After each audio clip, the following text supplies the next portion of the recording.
요즘 4차 산업혁명이라는 말이 아주 일반적으로 많이 사용이 되고 있습니다. 4차 산업혁명이라는 것은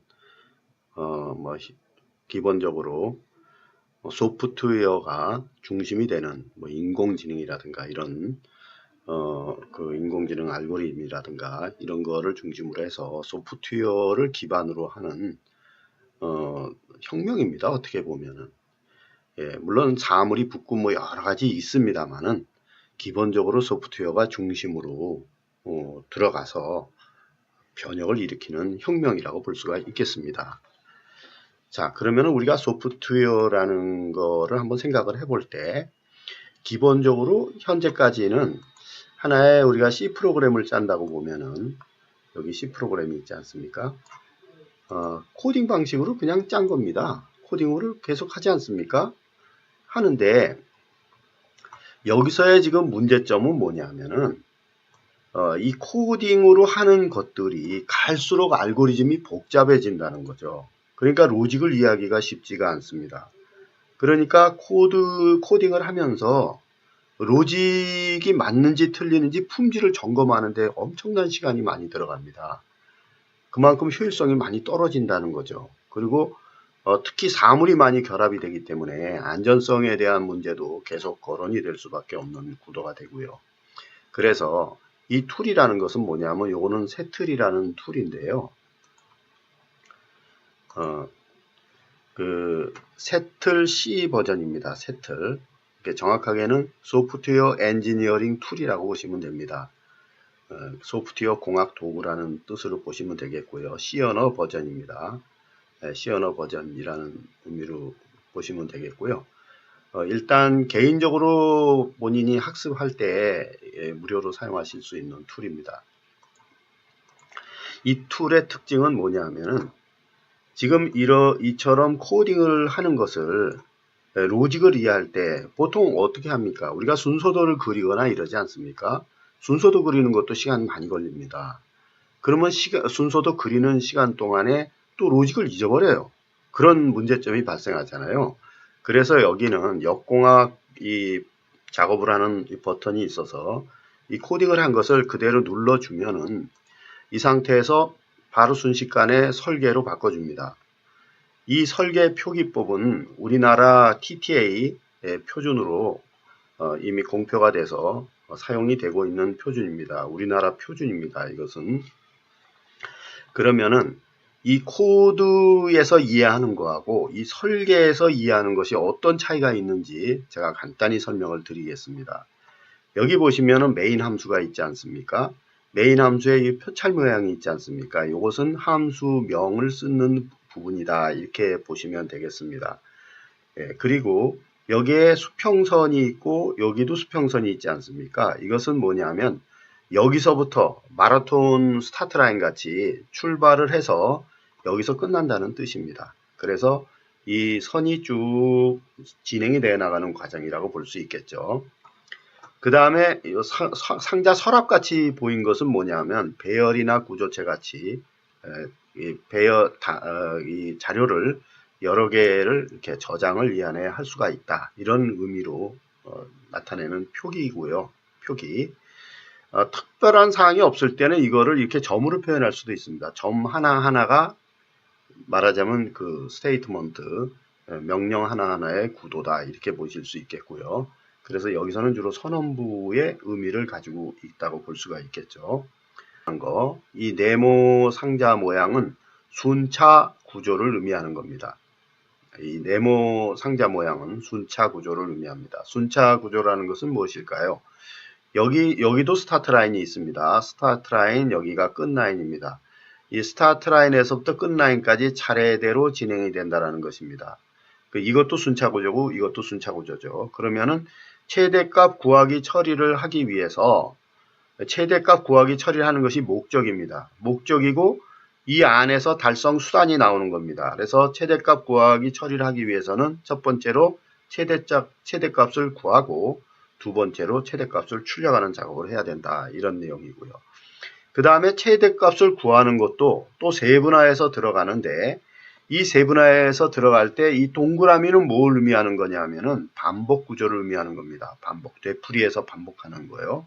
반복하는 거고, 그 다음에 요거는 반복 구조 내의 조건입니다. 조건은 뭐냐면 0에서부터 n까지, n보다 하나 작을 때까지니까 n회를 반복하겠다라는 의미입니다.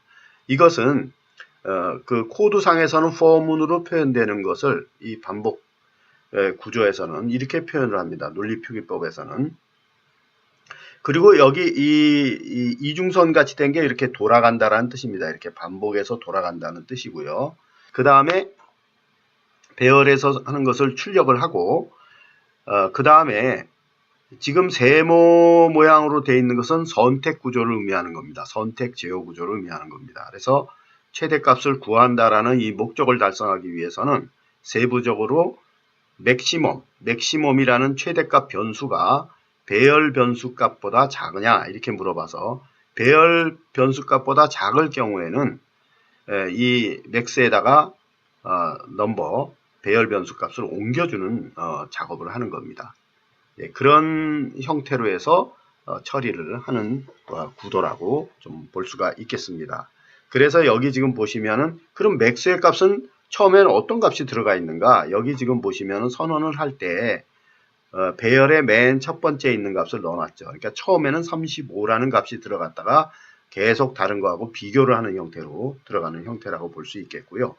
이 구조로 들어가는 경우는 어떻게 되냐면은 맥스 값이 배열에 있는 값보다 작을 경우, 그럴 경우 true가 되면은 여기 들어와서 배열에 있는 값을 맥스로 옮겨주고 빠져나가는 겁니다. 되는 게 되겠습니다.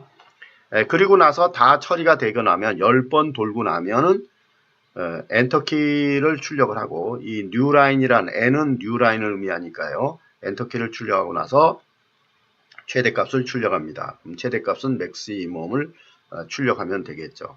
그러면 이 프로그램이라는 자체는 결과적으로 여기서 이 루프를 10번 돌면서 배열에 있는 값을 차례대로 출력을 해주고 그 다음에 최대값을 비교한 다음에 여기에 맥스의 최고 큰 값이 들어가게 해주고 나서 맨 마지막에 최대값을 출력해 준다. 이런 의미로 이해를 해주시면 되겠습니다. 이것이 이렇게 선을 따라가는 형태로 되기 때문에 로직을 자갈을 흐트러 놓은 것과 같은 코딩 형태로 하는 것보다 훨씬 수월하게 이해할 수 있다는 걸 알 수 있겠고요. 딱 10가지 제어 구조만 아시면 되기 때문에 크게 어려움 없이 이해하실 수 있는 구도가 되겠습니다.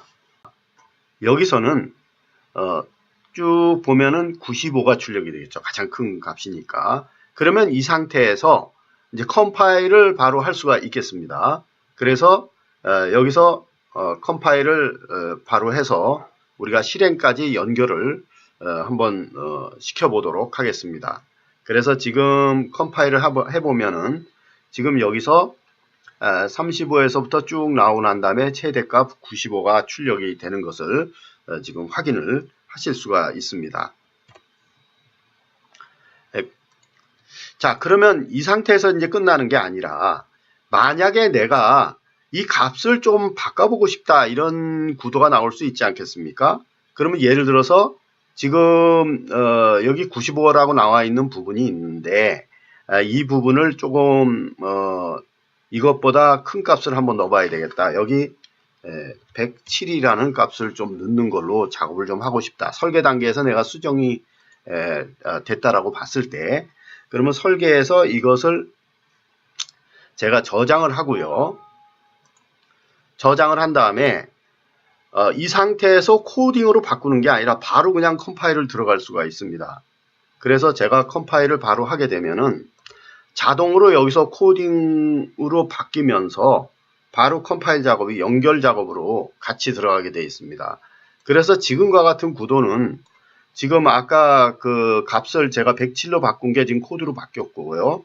최대값으로 지금 107로 바꾼 것을 바로 컴파일한 내용을 이 툴에서 확인을 하실 수가 있습니다. 그러면 이러한 로직을 수행하고 나서 그러면 이것을 갖다가 내가 설계 단계에서 최대값 구하기로 되어 있는데 이것을 최소값 구하기로 좀 할 수는 없는가? 그러면은 최대값과 최소값의 로직을 한번 검토를 할 수가 있지 않겠습니까? 그러면은 일단은 기본적으로 변수를 좀 바꿔줘야 되겠고요. 그래서 여기서 지금 설계에서 지금 보면은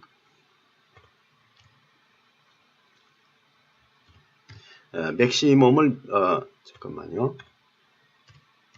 맥시멈을 미니멈으로 바꿔주면 되겠죠. 그래서 맥시멈을 미니멈으로 바꿔주고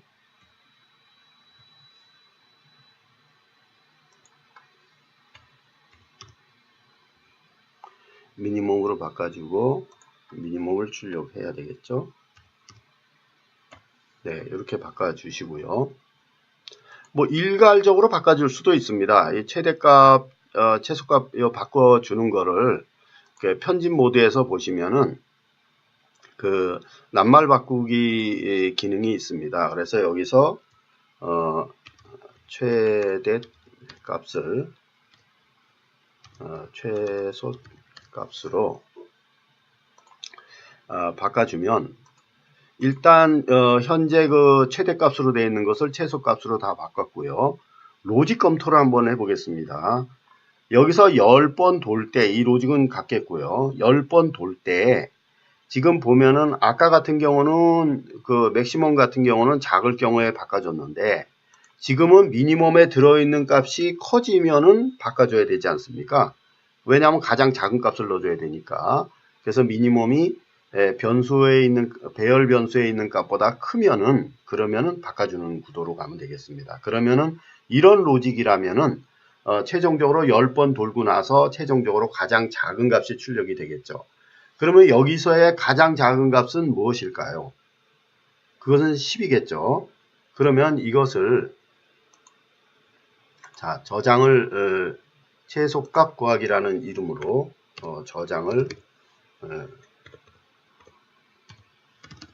최소값 구하기라는 이름으로 저장을 하고 이 상태에서 코딩으로 다시 또 일일이 코딩하는 게 아니라는 걸 제가 말씀드렸죠. 이것은 순공학 기능이 있기 때문에 바로 순공학을 할 때 컴파일을 하면서 그대로 순공학으로 들어갈 수가 있습니다. 그래서 이 설계 모드를 그대로 코딩 모드로 바꾸면서 순공학 모드로 결과를 지금 보실 수가 있습니다. 그러면 여기 지금 보시는 바와 같이 최소값을 구하는 거기 때문에 이 전체 배열값에서 10이 출력된 것을 확인하실 수가 있습니다. 이런 식으로 로직을 자유자재로 수정해 가면서 작업을 하실 수가 있고요.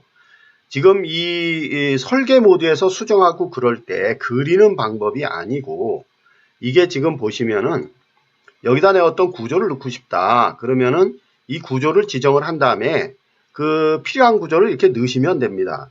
제어 구조를 이렇게 넣으셔서 제어 구조대로 대응을 하시면 되겠고요. 필요 없으시면은 그대로 분해 제거가 됩니다. 그래서 이 조립 분해식으로 하기 때문에 코딩을 하는 거하고는 완전히 확연하게 아주 편리하게 또 시각적으로 대응을 하면서 처리를 할 수 있는 그런 방법입니다. 그래서 이 도구는 순공학과 역공학을 자유자재로 하면서 그 로직에 대한 검토를 쉽게 할 수가 있고 또 거기에 대한 확인을 바로 할 수가 있기 때문에 소프트웨어의 그 품질을 높일 수가 있고 개발의 효율성을 증가시킬 수가 있으며 또 문서화 작업이 바로 그 설계 작업이 되기 때문에 그러한 부분들을 쉽게 해결해서 향후 4차 산업혁명 시대 IoT 쪽의 프로그램들은 주로 이제 C 언어 계열의 프로그램 많이 짜기 때문에 그런 부분에 도움을 드릴 수 있는 도구입니다.